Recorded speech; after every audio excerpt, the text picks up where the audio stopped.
Chandu, the magician.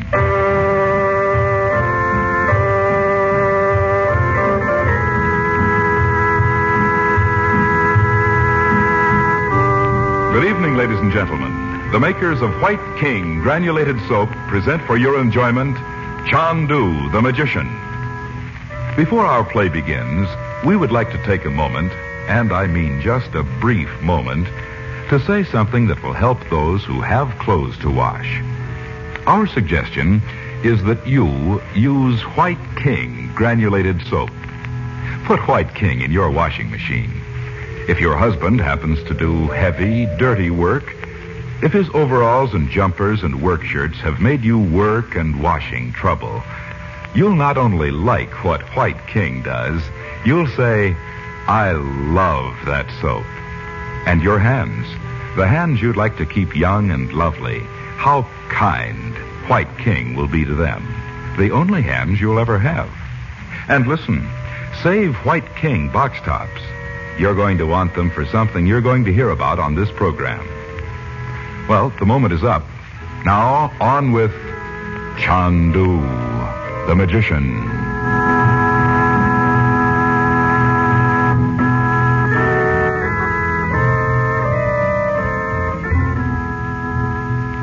Frank Chandler, known in the East as Chandu the magician, and the regents enter a small pyramid known to Chandler since a visit to Egypt years ago. They hope to meet Princess Naji there and learn whether Robert Regent, missing for 9 years and long believed to be dead, is in reality still living.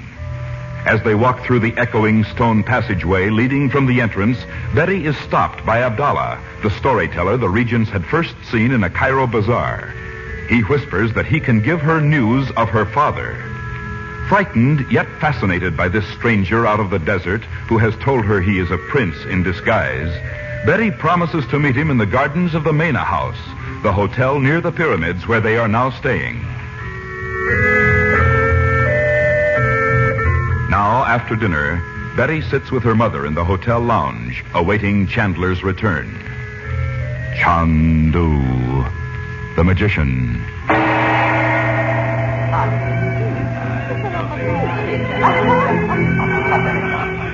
I love the music over here, don't you, Mother? It's so different from ours. Maybe we can find some records to take home when we go. Oh, I'd love that. Where did Bob go? Upstairs to bed. He was so sleepy after being up all night last night. Aren't you? Oh, I'm not sleepy at all. But why don't you go up if you want to? You don't have to sit here with me. Oh, I want to wait for Uncle Frank. Well, I'll tell him where you are. No, dear. Well, how could I sleep knowing he may bring back some word about your father? I guess you think Bob and I are pretty hard-hearted about Daddy. Oh, darling. I know you can hardly remember him. We know how you feel, though. And so does Uncle Frank. So why would he send us back here without even seeing the princess? Well, I don't know. It would be pretty grim if Uncle Frank brought Daddy back here and we didn't even know him. Oh, don't say that. Don't you want to listen to this? Yes. Look at that enormous Moroccan drummer, Mother. Isn't he terrific?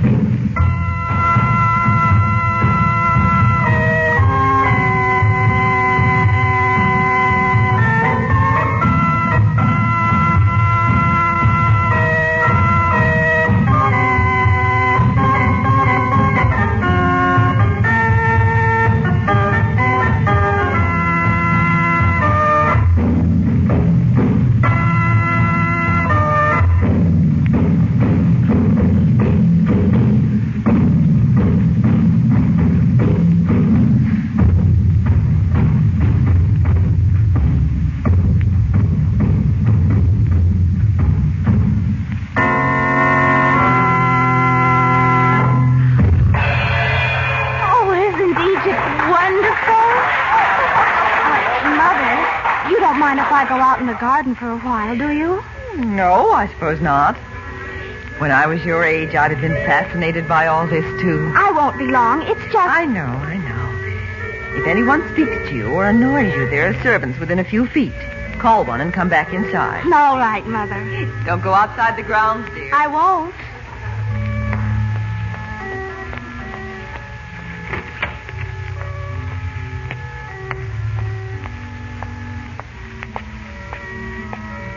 you did come to meet me. Abdullah! You always scare me to death popping out of nowhere. Where are you? I can't even see you. Beside the pomegranate tree. Darkness is kind to Abdullah. Oh, yes. I see you now. It is best for you to seat yourself in the chair near this tree, Mimosa Blossom. Oh, If anyone from the hotel should see you, they would not think it strange. all right, but I can't stay long. My mother will come out looking for me. Maybe I shouldn't have come anyway. It is good that you have come, little white flower. I will tell you something. It sounds very nice to be called such poetic names. But after all, I don't know you. Not really. My name, in case you don't know, is Regent. I know it well. But how do they call you in your country? Well, my friends call me Betty Lou. Or just Betty. Betty Lou. Betty Lou. It has the sound of music. Perhaps a day will come when I, too, may be your friend and call you... Look, tell me what you wanted to about my father. I know very well if my uncle knew I was out here with you, he'd... Well, I don't know what he'd do. Ah, yes. So, first, I must tell you I only wish to help you find that which you seek in Egypt. Besides, Daddy, how do you know what Uncle Frank's looking for? Let us say that I do know, Miss Betty Lou, and talk not about the beginning of my knowledge. Well, then... Oh, dear. I don't know whether I ought to talk to you about it at all. I don't even know what it is exactly. I have heard that in your country it is not wrong for a maiden to speak with a man alone. Oh, no, of course not. Anyway, I thought if you did tell me something about Daddy, Mother and Uncle Frank would understand why I did it. Your father, you have not seen him for many years? If you know so much, you must know we thought he was drowned 9 years ago. You had his ring, you know you did. What I do know is the reason you now come to seek him in Egypt. Well, we found out. I mean, something made my uncle think Daddy might be alive after all. So, of course, my mother decided to come over and see. Can it be that the golden-haired lady is in truth your mother? Yes, she certainly is. Everybody's always surprised. She is lovely, Miss Betty Lou, and you are like her as a rosebud is like a rose. Well, thank you. But I came out here to find out about my father.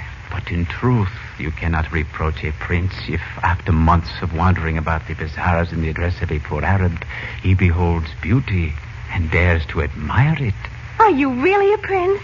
What are you the prince of? And why should you be wandering around in disguise? I am indeed a prince. But we must speak of your father, not of me. Tell me how you thought he died. Well, he was on the Athenia, and the Germans torpedoed it just after the war began. My father was drowned. And who told you of it? Why, he wasn't in any of the lifeboats. And then the steamship company wrote to Mother. Ah, yes. But what about that ring? Mother knows it was his because she had it made for him. Where did you get it? How does the lady your mother believe She thinks you stole it. I don't, because why should a prince do that? Where did you get it? And what does the Effendi, your uncle, believe? Why, how funny you sound. Do you know him? He didn't seem to recognize you last night by the river. Miss Betty Lou. Abdullah, did you have anything to do with the princess being so scared? Naji? Why should I when I am only trying to help you? You know her, too? Oh, I don't know what to think. It's too complicated for me. All I know is I wish I could do something to help find Daddy. Just think how wonderful it would be for my mother. You are a most devoted daughter, Miss Betty Lou. Oh, no, I'm not. Not especially. But she's different from most girls' mothers. You know, we were up all last night, and we went out to the pyramid the first thing this morning, and... Yes, I know. Oh, that's right. Well, she hasn't said a word about being tired. She's not cross or anything. And she'd start out right now anywhere if she thought she'd find my father. To find herself once more a wife, not a widow. Look, Abdullah, I have to go in. Tell me how you can help us. In one moment. Has the Effendi, your uncle, come here only to seek your father?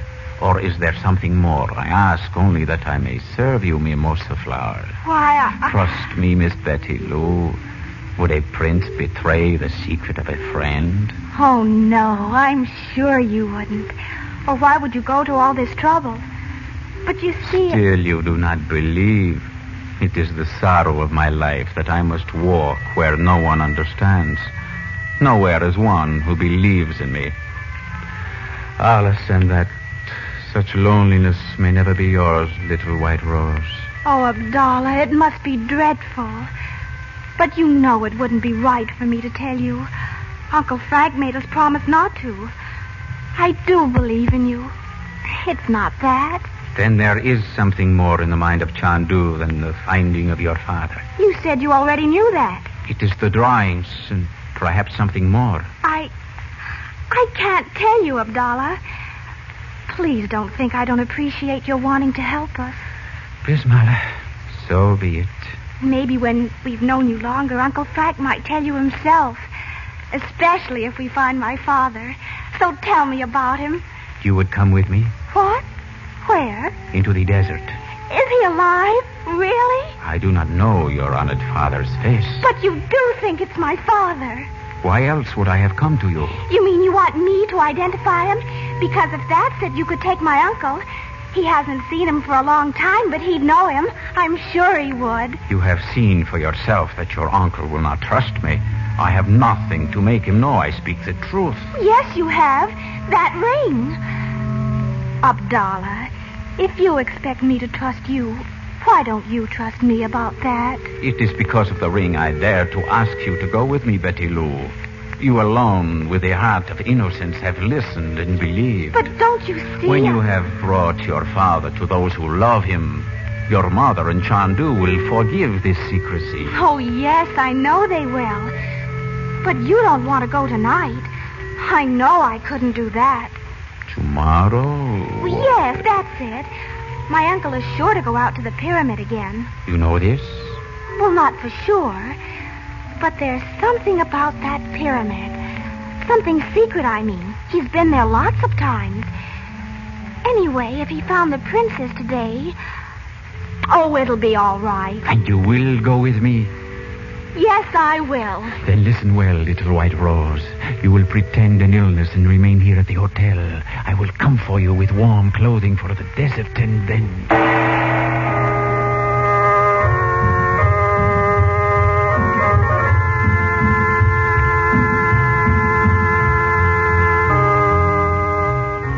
Before our program started this evening, we told you how wonderfully easy White King made the washing of heavy clothes like overalls and work shirts in your washing machine. I wonder if that might have given you the idea White King was only for the heavy washing you have to do. Why, of course, that isn't so. Say, your finest tablecloths and napkins, your daintiest lingerie, the fragile and lovely things you have to wash, White King Granulated takes care of them safely, gently, and we think as no other soap has ever done. There are reasons, of course, but aren't you kind of tired of hearing reasons all day long? Millions and millions and millions of packages of White King are sold. Each means that some lady has found this soap the one that helps her most. Listen, we say you'll like it. No, we'll say more than that. You'll love White King. Until tomorrow night, when perhaps you have tried White King, good night.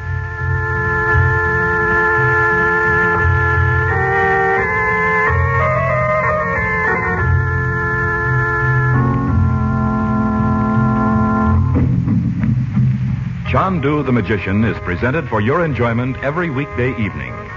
Special musical effects are by Korla Pandit. Your announcer is Howard Culver. The makers of White King invite you to listen again tomorrow at this time when the story resumes. Chandu the Magician.